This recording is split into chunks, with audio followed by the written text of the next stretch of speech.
Hola, ¿qué tal? Bienvenidas y bienvenidos a este nuevo video. Quiero agradecer a todas y todos quienes se han suscrito al canal y bueno, por supuesto también a quienes me han apoyado compartiéndolo. Espero que siga siendo de su interés y que bueno, los temas que aquí tratemos, que reflexionemos, pues también les ayuden a ustedes a despertar sus propios intereses y sus propias inquietudes. Hoy quisiera tocar el tema del conflicto. Particularmente lo retomo en función de los temas que hemos tratado en los últimos videos, que se relacionan particularmente con el tema de la otredad y el tema de la hospitalidad.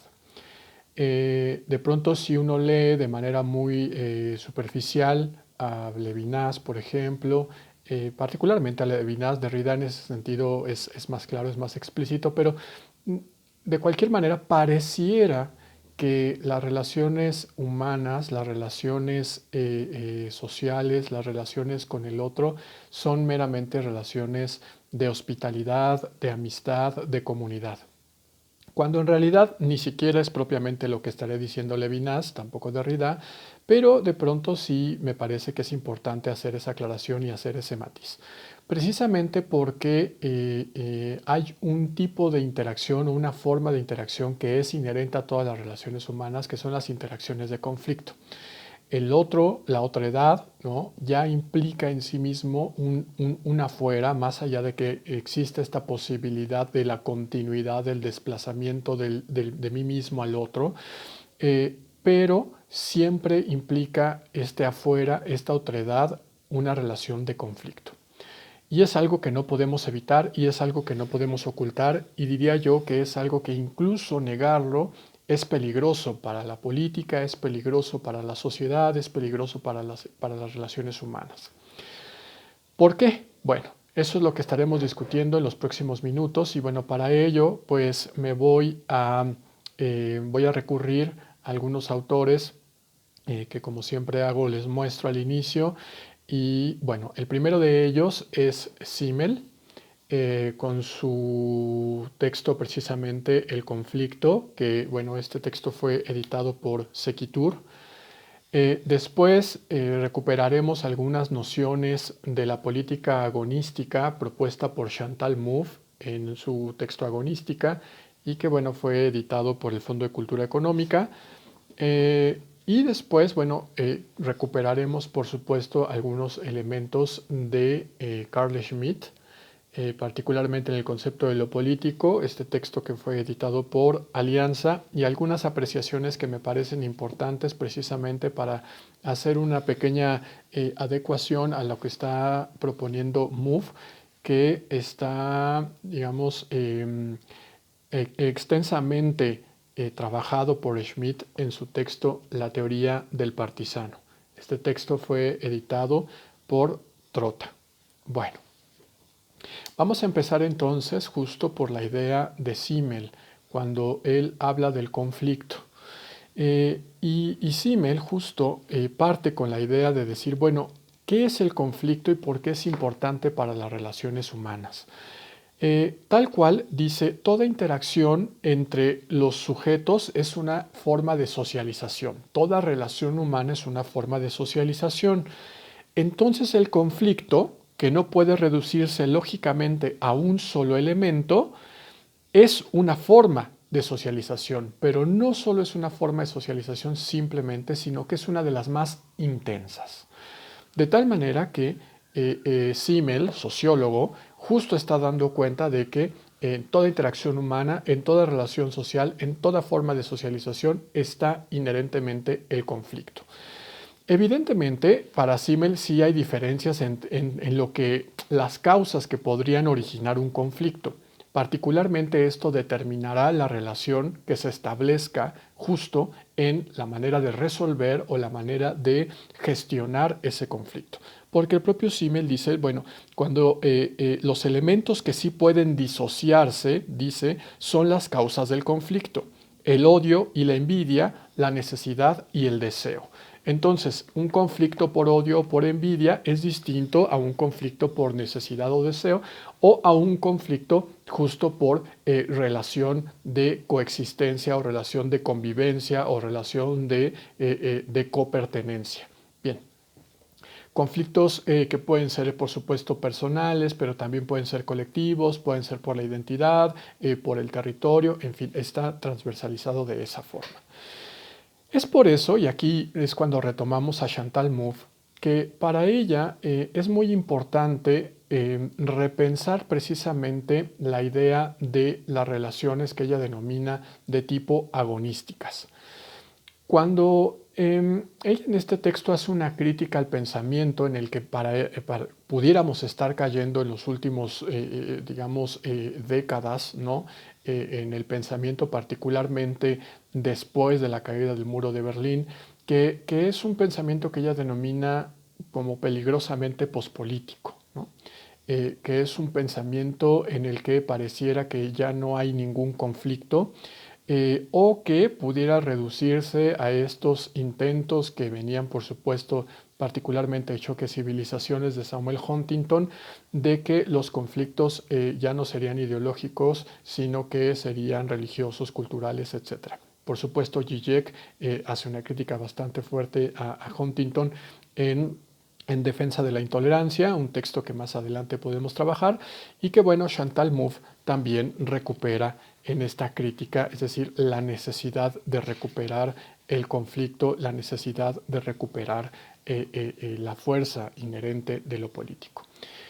Ella entonces denomina lo político de la siguiente forma. Dice, lo político lo entiendo como la dimensión antagónica que es inherente a todas las sociedades humanas. En eso, por supuesto, está muy cercana a lo que hemos dicho con Simmel. Por eso, lo político refiere a esta dimensión antagónica que puede adoptar diversas formas y puede surgir en diversas relaciones sociales. Es una dimensión que nunca podrá ser erradicada. Esto es fundamental porque justo lo que ella está diciendo es que la idea de que la democracia tiene como fin último erradicar los conflictos es una idea que termina por ser contraproducente para la propia democracia, para la vida en comunidad, para la vida política. Porque el no reconocimiento del conflicto como una forma inherente a la sociedad que no se puede excluir, como una forma de socialización inherente, hace que este conflicto que, más allá de que se niegue o no, está ahí, salga, brote de formas violentas. De tal manera que el no reconocimiento del conflicto es justamente lo que nos está llevando a, digamos, manifestaciones de una violencia exacerbada a nivel internacional. Podríamos pensar, por ejemplo, el terrorismo, ciertas guerras aparentemente de baja intensidad o las guerras a nivel de territorios entre grupos, digamos, armados, pero no reconocidos como ejércitos combatientes y que, digamos, eventualmente pueden llevar a lo que, digamos, vivimos hoy, que es un conflicto permanente, una guerra permanente o una aparente paz que en realidad no es sino una forma de ocultar las guerras y la violencia que está manifestándose de esa forma. De tal manera que para Mouffe es muy importante entonces que se retome la idea del conflicto como lo político por excelencia en esta relación antagónica. Sin embargo, ella hace una pequeña aclaración y es aquí donde vamos a entrar en una suerte de distancia con lo que ella va a proponer a partir de una interpretación que hace de Carl Schmitt. Lo que dice Chantal Mouffe a la letra es, siempre existe la posibilidad de que la relación nosotros-ellos, ¿no? Nótese que ya no es un simple yo-tú, no es una simple relación personal, sino que ya es colectiva, ¿no? Ya es plural, ¿no? En ese sentido. Y eso, bueno, esta relación nosotros-ellos siempre existe la posibilidad de que se convierta en una relación amigo-enemigo. Esto ocurre cuando los otros, dice Mouffe, que hasta en ese momento eran considerados simplemente como diferentes, como una alteridad en el sentido de lo que estaría pensando Levinas, una otredad, y como pasan de ser simplemente diferentes y comienzan a ser percibidos como cuestionando nuestra identidad y como una amenaza a nuestra existencia. Cuando yo ya veo al otro, a los otros como amenaza a mi identidad y amenaza a mi existencia, dice Mouffe, la simple, digamos, o aparentemente simple relación conflictiva entre nosotros y ellos, que es propia de un antagonismo, puede devenir entonces en estas luchas de enemistad, en estas luchas amigo-enemigo, que para Mouffe son también peligrosas para la vida política y para la vida democrática. A partir de ese momento, dice Mouffe, como señaló Carl Schmitt, toda forma de relación nosotros-ellos, ya sea religiosa, étnica o económica, se convertirá en el locus de un antagonismo, es decir, que el locus de la política, de lo político justo que es el conflicto, cuando se exacerba esa contradicción, cuando se exacerba esa diferencia, entonces se manifiesta en esta relación amigo-enemigo, en esta relación de enemistad. Mouffe lo que va a proponer es que justo para evitar que se caiga en la relación amigo-enemigo, hacer del otro un enemigo, va a poner límites, que es lo que ella denomina la democracia agonística, que está por supuesto basada en su idea de la democracia radical. La democracia agonística entonces es el reconocimiento de un conflicto que no se puede negar, que está ahí invariablemente, pero que la democracia encuentra los canales institucionales a partir de los cuales se van a dirimir las diferencias entre los grupos antagónicos. De tal manera que en lugar de generar un antagonismo amigo-enemigo, se genera un agonismo, ya no un antagonismo, sino un agonismo. Y el otro, ¿no? En lugar de ser considerado, ellos, los afuera, de ser considerados enemigos, son considerados adversarios. Entonces Mouffe establece esa diferencia entre enemigo y adversario y justo ubica al adversario en el conflicto agonístico propio de la democracia. Bueno, por tanto, la mejor manera justo de evitar hacer del otro un enemigo es el reconocimiento de una relación adversarial y del reconocimiento de los canales institucionales dados por el Estado y por la democracia para dirimir ese conflicto. ¿Cuál es el problema con esto? En realidad es una idea que nos puede parecer pues bastante, además de sugerente, que podríamos aceptar, digamos, como quienes vivimos en democracia y quienes pensamos que bueno, la democracia puede de alguna manera ser un cauce justo para solucionar los conflictos, aunque claro, hay otras perspectivas que dicen, bueno, más bien es la democracia la que de alguna manera está propiciando y gestionando el conflicto, pero eso es otra cosa que ya veremos más adelante. Nos puede parecer correcto. Sin embargo, solo quisiera hacer algunas apreciaciones porque cuando Mouffe se distancia de Carl Schmitt, me parece que lo hace de una manera errónea, lo hace de una manera equivocada. Justo para distanciarse del enemigo, ella que propone entonces su concepto del adversario, está haciendo una lectura parcial de Carl Schmitt. Porque es cierto, Carl Schmitt en el concepto de lo político define de la siguiente forma la distinción de la política, ¿no?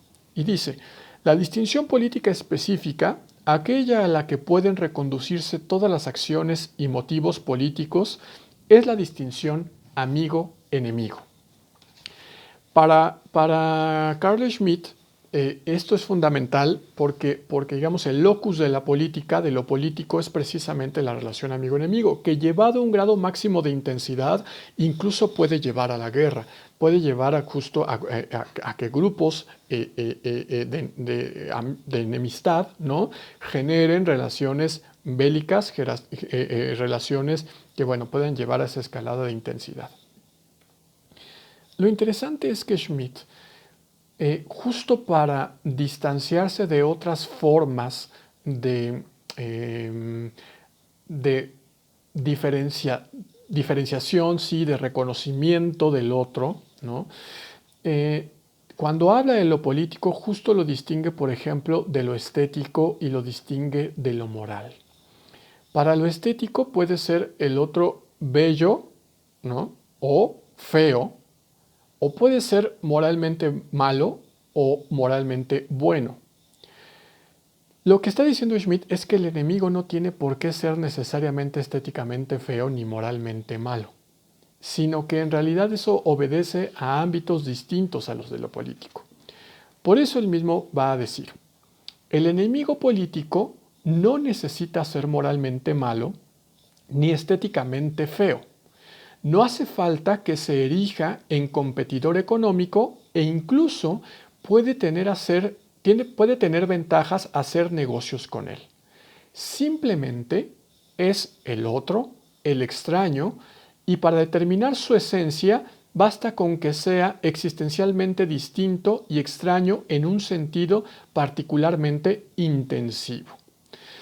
En ese sentido, justo para Schmitt es importante que no se confunda, porque en el momento en el que se está moralizando la relación de intensidad con el otro, entonces sí podemos caer justo en lo que para él ya estaría fuera del orden de lo político, de hacer del otro un enemigo que él va a llamar un enemigo absoluto. Un enemigo moralmente malo y estéticamente feo, pero particularmente moralmente malo. Cuando se desmoraliza al enemigo, se le está deshumanizando. Y en ese sentido es que Schmitt establece la diferencia entre el enemigo político, que son estas relaciones antagónicas de intensidad, ¿no? Con otro grupo desde el punto de vista público, y la construcción del enemigo absoluto, que es este enemigo deshumanizado y que es este enemigo que se puede incluso exterminar o que se legitima su exterminio. Al enemigo político no se le extermina, se le combate y se le combate fuertemente, pero se le neutraliza. Para Schmitt esa era la idea de enfrentar a un enemigo. E incluso cuando hemos dicho que el grado máximo de intensidad de lo político en la relación amigo-enemigo puede ser la guerra, todavía dentro de la guerra hay un marco jurídico, hay un marco normativo que para Carl Schmitt es fundamental y que justo establece ciertas reglas y ciertas normas entre los ejércitos combatientes. Para esto, evidentemente, retoma, entre otras cosas, la idea de Clausewitz en su texto sobre la guerra, cuando Clausewitz dice la guerra es solo la continuación de la política por otros medios. Lo que está diciendo Clausewitz es que la guerra tiene justificación en tanto que tiene un trasfondo político, una razón política. En el momento en el que ese trasfondo político, esa razón política, deja de sostener la guerra, entonces la guerra deja de tener sentido. Cuando se absolutiza al enemigo, cuando ya deja de ser un enemigo político, entonces justo ya deja de tener esta base política. Y es un enemigo que se moraliza y que se hace justo un enemigo, incluso llega a decir Schmitt, un enemigo de la humanidad. Y cuando se hace al otro un enemigo absoluto, un enemigo de la humanidad, entonces comienza a legitimarse no solo su persecución, sino que comienza a legitimarse su exterminio. Claramente Chantal Mouffe está pensando en el Carl Schmitt del concepto del enemigo, donde él está estableciendo esta diferencia entre la propia de lo político como la relación amigo-enemigo y con la intensidad máxima de la guerra. Sin embargo, hace Carl Schmitt estas adecuaciones en otro texto que es el que les comentaba hace rato, que es la teoría del partisano. Un partisano es un guerrillero. Y justo ahí Schmitt va a decir lo siguiente. A ver, cuidado porque me han malentendido, prácticamente está diciendo Carl Schmitt. La esencia de lo político no es la enemistad, ojo con eso, no es la enemistad como tal, sino la distinción de amigo y enemigo. Por lo tanto, supone la existencia de los dos, amigo y enemigo. E incluso Carl Schmitt llega a decir en algún momento, puede que un grupo sea mi enemigo en un terreno, en un campo, en un ámbito, pero puede establecer relaciones de amistad con ese mismo en otro campo. Pensemos, por ejemplo, desde el punto de vista político. Si nosotros lo pensamos en la relación entre Rusia y Estados Unidos, ¿no? Entre Putin, Donald Trump, podemos pensar que desde el punto de vista político hay una enemistad política en ese aspecto. Hay tensión, hay conflicto, pero si lo pensamos desde el punto de vista económico, pues lo cierto es que hay muchísimos intereses económicos en los que sus propias economías dependen mutuamente. Entonces, en ese sentido, digamos, podrían ser enemigos en un aspecto, pero pueden ser amigos o aliados en un otro aspecto. Eso hace que el enemigo no se absolutice.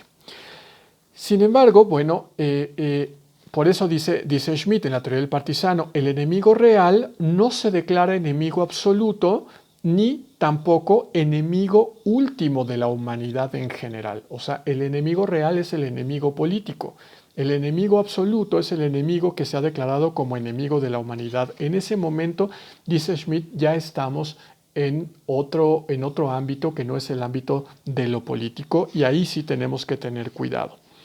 Por eso dice Schmitt, el máximo peligro no está en existencia de los medios de destrucción, porque está hablando justo de que en este momento prácticamente, bueno, en el año en el que está escribiendo, por ahí de los 60, que evidentemente es el avance de la tecnología de destrucción masiva en la época nuclear, ¿no?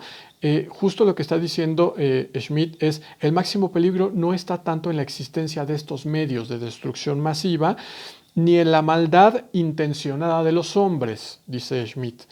El máximo peligro está en la inevitabilidad del imperativo moral.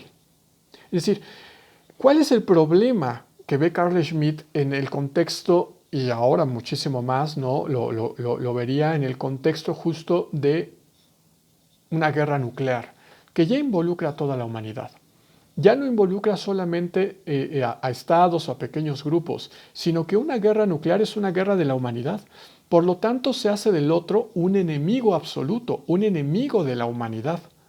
Entonces, ahí sí tenemos que tener cuidado, porque justamente con este imperativo moral, dice, los hombres que emplean aquellos medios de destrucción masiva contra otros hombres se ven obligados a destruir también moralmente a los otros hombres, es decir, a sus víctimas y a sus objetos.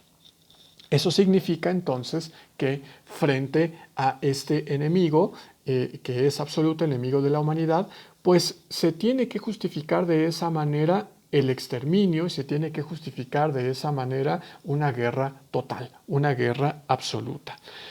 Y justo en esta idea termina, que me parece fundamental: nuevas especies de enemistad absoluta tienen que surgir en un mundo en donde los contrincantes se empujan unos a otros hacia el abismo de la desvalorización total antes de aniquilarse físicamente. O sea, ni siquiera es que se ha entrado propiamente en el conflicto, en el enfrentamiento bélico, cuando ya hay toda una maquinaria de desvalorización moral sobre el otro, sobre el enemigo que se le hace absoluto. ¿Por qué esta idea? Y justo aquí vamos cerrando.